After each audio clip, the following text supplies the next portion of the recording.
Welcome to a Leader's Journey podcast. I'm your host, Joel Gunn.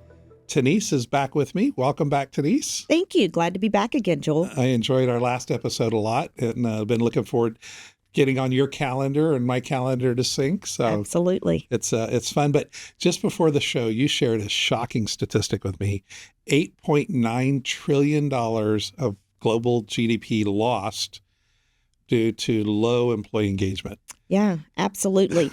It is shocking, as you said, and a recent Gallup poll is reporting that, and it's due to low engagement, which is ultimately reducing the performance of overall employees, organizations. They're disengaged, they're not working as hard, so they're not delivering the services and results that the companies are looking to get delivered. And, a lot of it's due to just not feeling that genuine human connection to the people in their organizations. Mm-hmm. I think you said the poll reported only 23% were actually engaged. Right. Or I forget the exact, but a level of engagement. And as you and I were preparing for the show, you shared what you're seeing as you're out in the marketplace is this lack of connectedness. Yes. What are you seeing? What are you doing about it? What can we do about it? Let's unpack that. Yeah. Well, I think one of the things is we are so focused on the product or the result or the technology. And a lot of times we forget that human connection and how powerful that can be. And so really helping leaders and organizations realize that it really is all about their people. And how can they make sure their people feel connected, feel like they belong, which is another component of it, so they are fully engaged. Because if you go back to that statistic, there were actually 15% that were completely disengaged. So, there's always certain levels of engagement, but 15% completely disengaged, those folks are not helping you deliver on the results that you need to as an organization. What do you find your role in the marketplace now? Are you raising more awareness about this issue, or are you also bringing solutions? But I assume awareness is the first step, right? Right. Do you think generally leaders are aware that this is an issue? Are they becoming aware, or where are we at in that spectrum? I think they are lightly aware of it. They realize that there are employees that are not performing up to their potential. I think where their challenge is identifying exactly why and really not being able to look at it, almost step back and look at it to where, is it a skill issue? Is it a fit issue? Is it engagement? What is really the issue that we are having? And so being able to do kind of like a culture audit and look and talk to people about their level of engagement really helps for an organization to see, kind of identify that root cause problem. You mentioned talk to people, and it brought a smirk on my face, because that's been an issue for as long as I can remember. I've shared this story before, perhaps even on a former podcast, but I remember flying to California and trying to work some major issues at division headquarters. And I was talking with one person, and we needed to talk to another. And I said, well, let's go talk. And they were like, oh no. And the other person had a little bit of a reputation for being hard to get along with. But I'm like, well, I flew all this way. Like, we got to resolve this. Like, so the way they're describing this, I'm imagining, and there was multiple buildings in this campus in San Francisco area, out in the Bay Area. And so I'm imagining I'm going to have to walk blocks or whatever.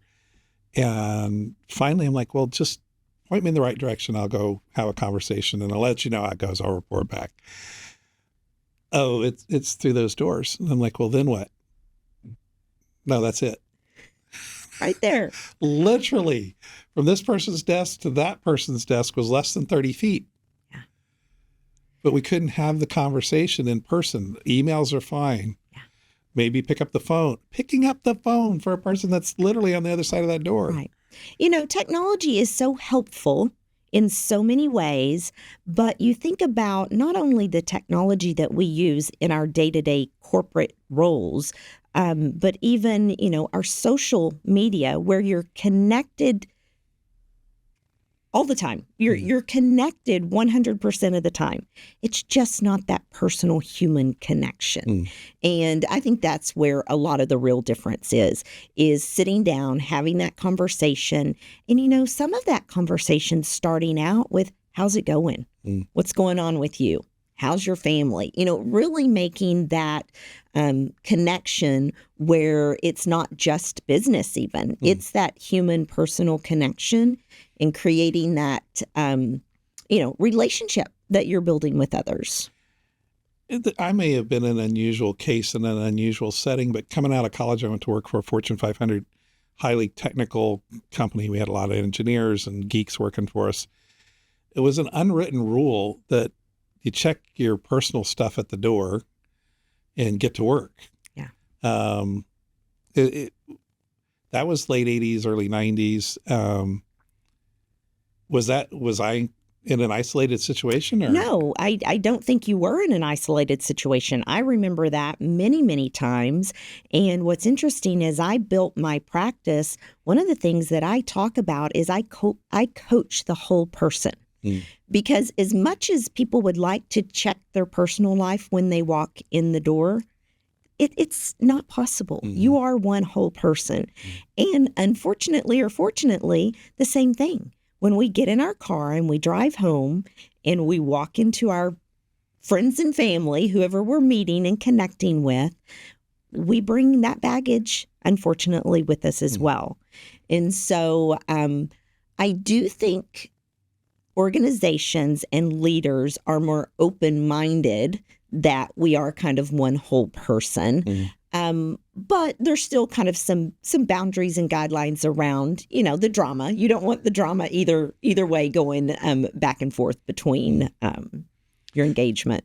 Fresh out of college, I wasn't tracking statistics like engagement, but I can't imagine the world wouldn't be freaking out about our engagement being so low if it was so low for decades. Right. So has this been a slippery slope? Was there things we started doing in the 1800s, 1900s, 1980s, 1990s, got us here? Or what's the phenomenon, do you think that? I think part of what it is people starting to realize how important human connection is and starting to have almost this hunger for human connection. I actually just this morning, and of course I don't remember the name of the book, but there was a doctor on the Today Show this morning, and her topic was really about loneliness. It was more from the personal side in relationship building, but it was talking about the world is much lonelier than it used to be, and how important it is to be very intentional about connecting with other people. And I think that mental health and wellness has created the awareness, which has maybe been the shift. Did she suggest a catalyst to that? What happened if somewhere something major shift had to happen? Did she give a hint to that? I think most of where she was looking at was post-COVID. So COVID was just a huge... So everybody goes inside, withdrawals, shelter in place. Right. And again, you had to be very intentional during that time in order to stay connected to the people who matter most. But the other thing is a lot of people got really comfortable in that COVID world, in that isolation world, even if it was with small groups, because there are individuals who maybe their interpersonal skills are very strong in small groups. They don't want to be in large groups, but the strong groups or the smaller groups are much better. And so that COVID, that was comfortable to them, and they want to stay in that type of world post-COVID, both in their personal and professional relationships.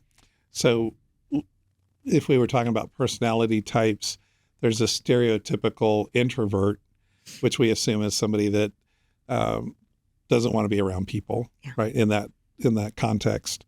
Do you think COVID gave those people an opportunity to be more visible?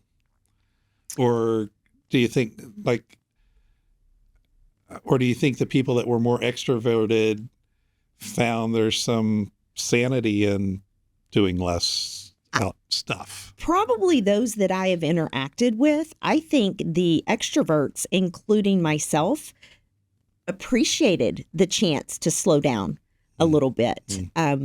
And you talk about kind of the introverts. One of the studies that I recently was looking at was talking about engineers.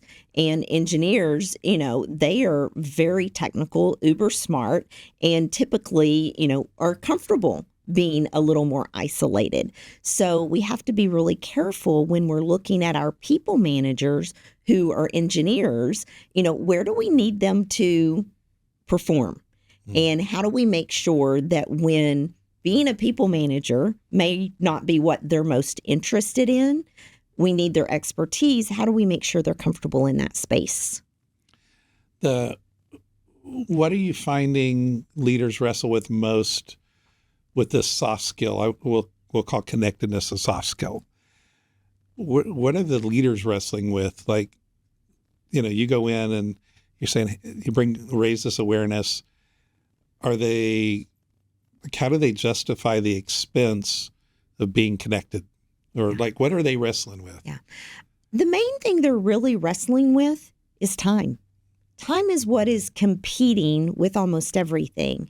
And so they feel like, and I say feel like because I challenge it a lot, they feel like I don't have time to be connected, or I don't have time to have that in-depth conversation. Or I have the solution. I don't have time to let someone on my team try to figure it out when I know exactly what to tell them to do. And so when they're looking at that time, it's like rush to deliver the results that they're trying to deliver. And what I try to help leaders understand is sometimes that time, that pause that I ask them to take, it could be a 10 or 15 second pause. It doesn't have to be something that's long and going to take days or hours for them to do. It's just showing you care and slowing down to build those relationships and build the trust. So when your team doesn't know what to do, or they make a mistake, or they're maybe lost, they're not afraid to come ask you because they trust that you have their back. They trust that you're going to support them in making either correcting a decision or making sure you make the right decision. I think it was Craig Groeschel at Global Leadership Summit last year said trust is at an all-time low. He had found some stats around that. Do you concur? Trust is an all-time low? I really do. And what's interesting, and we talked a little bit about it before we got started here, and I have a good friend who just wrote an article on the return to office mandate and how it is impacting trust because many don't believe that their organizations trust them, which is why they don't allow them to work remote or hybrid situations. And so that is, again, whether it's true or not is to be seen. But the feeling that your employees have is that you don't trust them. So if you're requiring them to come back into the office, you maybe have a very, very solid business case for that. But you have to explain to your people why it's required and what the difference makes. I mean, you think about some of these buildings and they pay rent, 365 days a year. It's not like if they're not occupied a few days that they get a cut on their rent. That's a business decision. So making sure that employees understand why can help reduce that breaking of the trust. There's a book that's been around forever, The Great Game of Business, and I'm actually listening to the Audible version of it now. And that was a big thing for them was they were faced with going out of business or being transparent with the numbers with the employees and trusting them to understand the numbers, training them how to understand them in some cases, but that they would do better with knowledge and information than if it were withheld. Right. What's your experience been? You may not have worked for a company that's fully transparent with their numbers like the Extreme would be, but do you think employees tend to trust companies that trust them? Yes, absolutely. It's a two-way street. I mean, you have to trust your employees, but your employees have to trust you as well. Because if there's trust broken in either direction, the performance, the relationship, the connectedness, as we're talking about, is not going to be there. And so one of the things that we see is that the trusting organizations have more ability or are more likely to engage their employees and empower their employees to perform autonomously and be able to, and that builds trust when you can perform autonomously. And so then on the flip side is if they are not empowering their teams and not allowing them to do autonomous work in many cases, then that trust is broken. Do you think this RTO, return to office shift, there's, it could be multiple episodes just on that one topic. Yes. But it was kind of thrust upon the world, right? So it feels like the systems weren't in place to understand who was contributing what. There was a lot of reliance on proximity, right? Whether it's, you call it micromanagement or management or leadership or whatever you want to call it. There was a lot of businesses flowed around this written or unwritten system of proximity. Mm-hmm. I'm wondering what you've seen as far as, is it the fact that the systems, we don't have a way to know if somebody's actually contributing because we're used to proximate management. Right. Would that be part of, or a culprit, if not the culprit? It is, because what happens is the proximity is I can walk by their desk and I can see that they're sitting there working. I can see that they're attending meetings. I can see that, they're in their office from, 8 to 5 or 8 to, whatever time they need to be there. And so that proximity really builds a false sense of trust because you assume that they're doing their job, that they're there, that they're being productive. What we're seeing with some of the remote and hybrid situations is leaders not knowing because of the proximity, unless they are very intentional about putting practices into place in order to know that their employees are delivering what they're expecting them to. And that goes, one, with setting very clear expectations, staying connected to make sure that they're delivering the results, and having that trusted relationship. One of the articles that I read recently said that leaders who lead remote and hybrid teams are outperforming their in-person leaders by 2.5%. I actually thought that statistic was extremely high. That's what the data said, so leave it there. But as I continued to kind of dig into it a little bit, it was simply because those leaders were making a more thoughtful and intentional effort to make sure they knew what their team was doing and delivering. They were setting clear expectations, and they were staying connected more so than someone in the office in person was normally doing on a daily basis. And probably over communicating, which we tell people all the time. But when they're in person, it feels like we've had enough communication. Right. So that additional communication, that additional effort that, is making a difference in the productivity and the connection. Interesting. I would, I can see that. It's more for somebody that's been in leadership prior to COVID, they would likely have relied on proximity to address a lot of things. Right. I wondered, it's probably analogous to taking an online course. I took online college 26, 27 years ago, well, it's still a novelty. Right. I hated it, the experience. One, it was all text-based, chat room type stuff. I'm not a typist, so that slowed me down. Two, I realized for me, and the way I'm wired, I preferred the face-to-face dialogue. I like to be in the classroom when somebody asks a question to see the expression on the instructor's face. You say there's no such thing as a stupid question. I have a lot of expression on professors' faces over the years to prove otherwise. Right. Well, that was interesting feedback for me, right? To hear somebody ask a question, the professor dialogue, somebody else added, that was valuable feedback for me. The conversation in the hallway, valuable feedback. Right. So I was taking in-person courses simultaneously with this online course. Again, it's changed a lot in 26 years.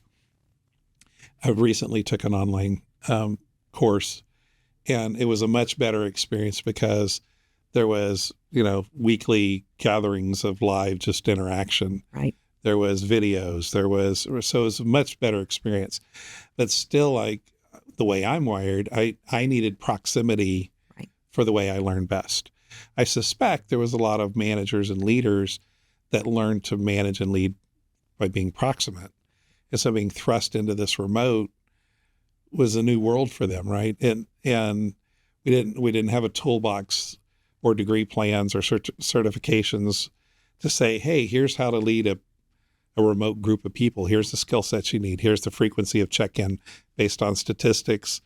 When it was proximate, if you had an annual review 50 years ago, that was sufficient. Right. If you had an annual review 30 years ago, that was considered, as long as it was a good, thoughtful review, it was sufficient. Right. I don't think that's sufficient anymore. You know what? I think it's that it really is that need for understanding. And I think that is even that, I think the connectedness and the emotional human being, why it's kind of raised of a need, now more than it was in the past. I don't know what what's driving that, but it does seem like maybe it's just generations. The, younger generation is wanting that feedback, wanting that connectedness. I think also the rapid pace of whether it's technology or business, everything is moving so fast that we just need more frequent check-ins than we did in the past.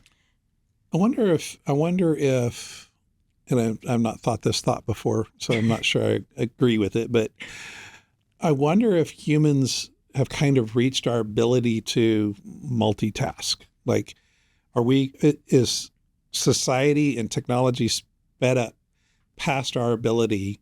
And one of the reasons there was a lot of scary stuff during COVID, but one of the reasons that I hear everybody say is I had to slow down. And now they're clawing to hang on to that because we had a reset that said life could be slower. Right. And so I'm just wondering, is that magnified by the fact that everything else is moving so fast? We either don't value or we don't know how to slow down. Right. And it was forced upon us, and now we don't want to lose it. Yeah. I'm wondering if that's... I would guess that there's some reality in that. If you talk to a lot of, you go into some of the psychological research in multitasking, and it's many psychologists really will tell you it's impossible. You can hold maybe 7 things in your prefrontal cortex at a time, and the world is wanting us to multitask, and we can't slow down enough to not multitask. So I think what you're saying is right, because we're always trying to do so many things at one time. So we're doing that switch back and forth and back and forth and back and forth, which is not as productive and efficient as if we would stay laser focused on one thing at a time. You said productive and efficient, and I'm working with a manufacturing company, and one of the things that kills manufacturing companies is setup time. Yeah. Right. So your automotive manufacturers figured out if we could just run this one thing for months and only set up once, so then modern manufacturing got into how do we reduce the setup time. Right. But there's still a cost of, even if you reduce it to seconds, there's still a cost of resetting. And I guess emotionally and humans, we call it multitasking, but really every time there's a reset. Absolutely. To re-engage with what you were doing. And Absolutely. That's taxing. Yeah. And you think about the distractions. And a lot of times the multitasking is almost a self-induced distraction. And so many of us recognize, give me a moment, don't distract me, I'm in the middle of something. And we recognize those type of distractions, but we don't necessarily recognize our self-induced distractions when we're attempting to multitask. I wonder if the classical introverts actually have one up on us in this arena. Because I have got a friend, he was really good at saying, just a minute, let me finish whatever he's working on. The computer program, the thought, the memo, the whatever. Yeah. Give me a second. And he'd finish his thought. Then he'd be like, okay, how can I help you? Right. Right. And that's what we all need to do. And we don't. Well, especially if we tend toward the more extroverted side of that classic scale. And I've got to believe we actually tend, it seems like my experience has been, companies I've been around, we tend to reward those who can multitask. I would agree with that. We tend to pigeonhole those that can't. Yeah. And instead of rewarding those that have a healthy balance. I would actually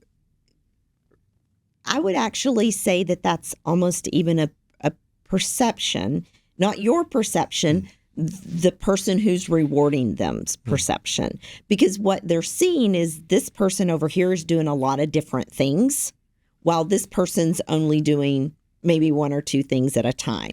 And so the perception is that they're doing more. And so if you look at the data or the numbers or the results or deliverables, whatever, they're expected to do, who's actually performing at a higher level. And maybe a more effective, efficient, or, the old tortoise versus hare kind of thing. Maybe. Yeah. How do you shed light on this? We've got a lot of leaders watching or listening to the podcast. How do you get them to become aware of some of the stuff we're talking about, the connectedness, the maybe you've got a team member that's multitasking too broadly.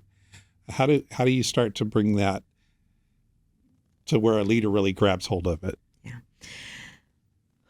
The leader needs to slow down. Have we heard that? Have we heard that on this conversation?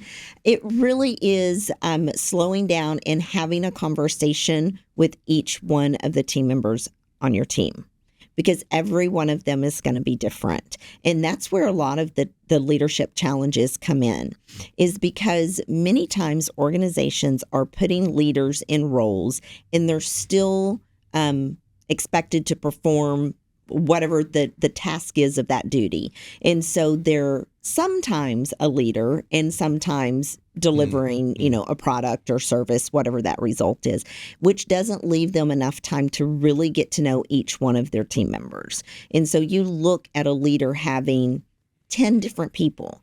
That means it's very possible they have to manage 10 different ways.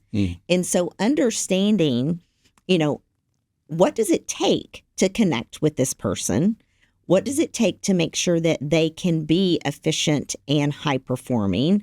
Are they someone who needs more singular linear projects, or can they be someone who's moving from project to project and still be productive?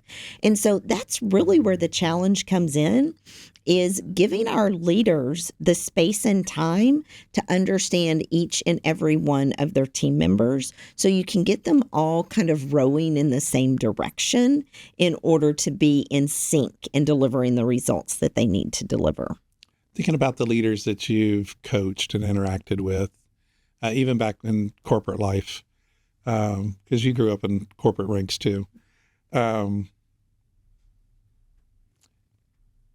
Is there a magical number for the number of direct reports? I've heard pretty wide range, but what's your experience? Is it unique to the individual, or is there kind of a range? It can be unique, but I would say that the range really is around 10 to 12, and even lower as you get higher in the organization. And then it can be larger as you get lower in the organization, depending on what those tasks are. So if you're a supervisor, 10 to 12, pretty, so let's assume you're in an organization that's large enough, large organization, supervisor, manager, director, VP, C-suite, CEO. CEO is going to have how many direct reports? I would say maybe 10 is probably the magic number. Okay. 8 to 12, but 10. But if you're that supervisor, 20, 30, 40 maybe, depending on the task, right? Yeah. Like if it's a highly automated process, maybe you could manage more people. Right. What's interesting is you think about that, and one of the components that's important is that supervisor allowed to truly just be a supervisor supervising those 20 to 30 people in the task that they're doing? Right. Versus an expert that's also supervising. Right. Yeah. Right. Because then that, divides their time in maybe half, because half of the time they're the expert also delivering. And then that only leaves half of the time that they're the supervisor actually supervising and engaging and connecting with those individuals. I heard Marcus Buckingham say years ago, if you don't have time for, I think he said weekly, if I recall correctly, one-on-ones with your people, then get out of leadership. Mm-hmm. And I'm wondering if that would become the individual barometer for somebody tuning into the podcast to say, you should only have as many direct reports as you can meet one-on-one with, weekly or every other week or something. Right. And if you can't, then you got too many direct reports. Right. I think that's a great barometer. And I would say, even 2 weeks, looking at a 2-week cycle. Mm-hmm. One of the things that I work with intact leadership teams on is their meeting cadence.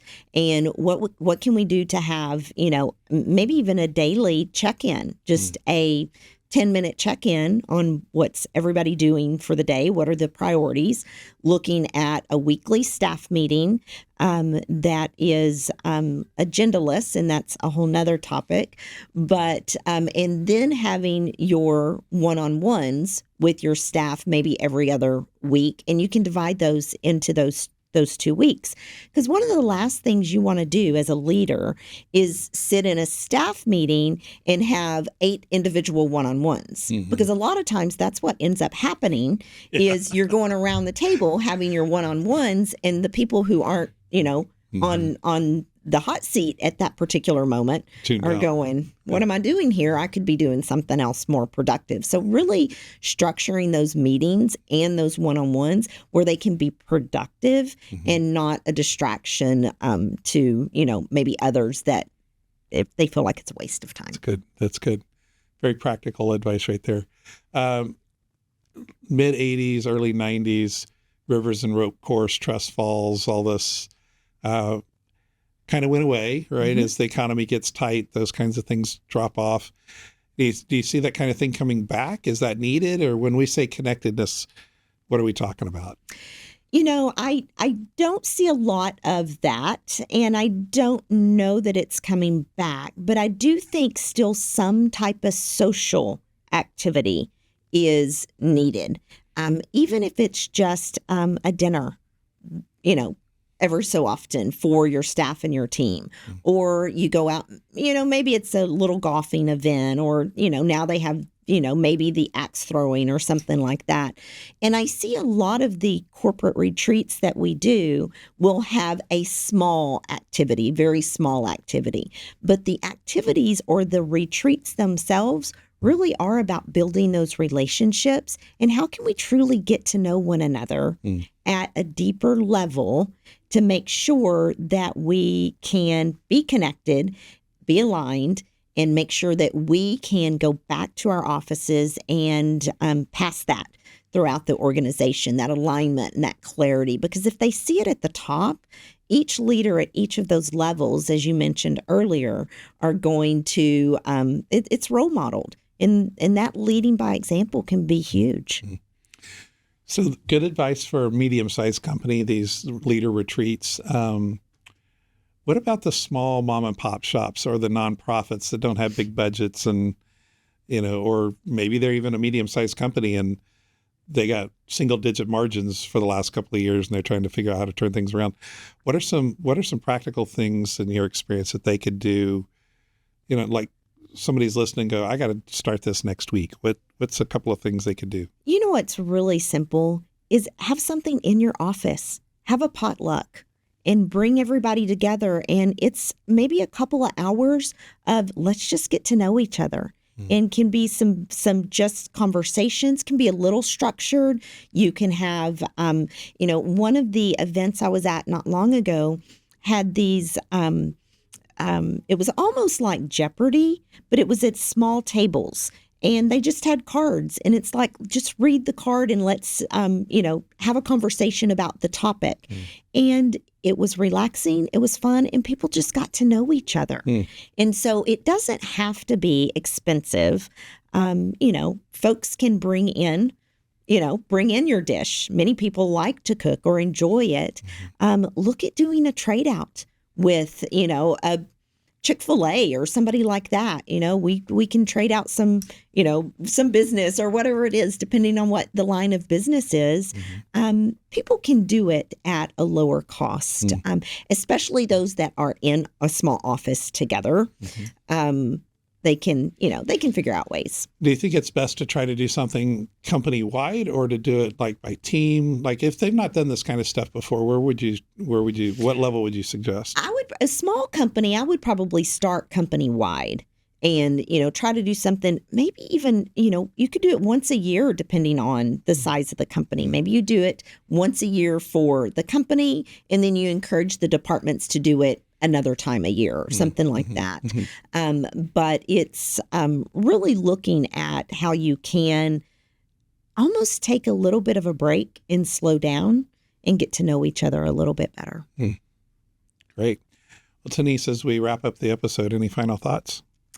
One of the things that I was thinking about, we were talking around it a little bit earlier, is from 2010 to 2020, part of that time I was in corporate and we were delivering leadership development courses, of all levels. We had kind of this 4-level process that we delivered. And time again, we would add on this, how do we manage remotely? We would throw it at the end, or somebody would ask a question and we would go, oh, we'll talk about that later. That'll never happen. We're like, that's not, that's only for a few people. Yeah. And now you look back at it and you go, that was something that many people were doing. Global companies were managing remote employees.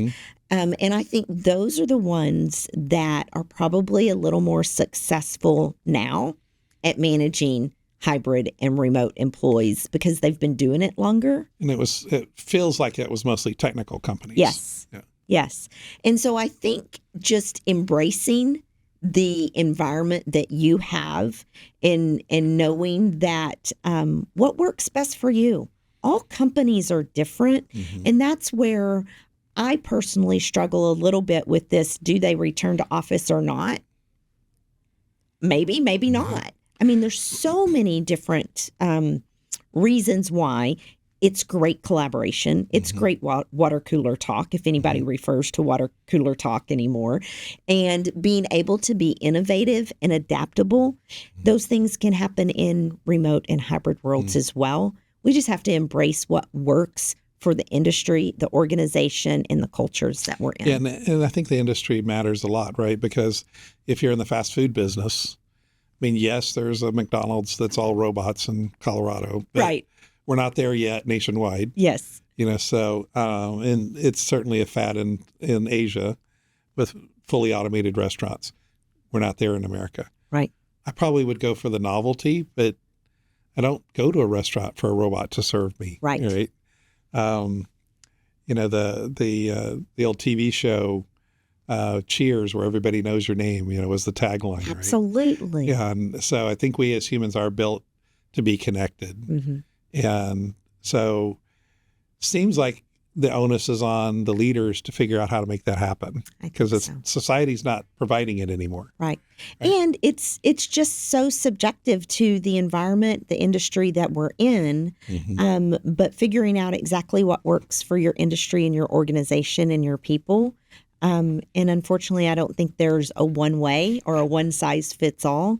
And so being able to maybe do a culture audit or something like that to figure out what's going to work for your organization. Is there, you mentioned audit, and I was just thinking about a survey at the moment you did.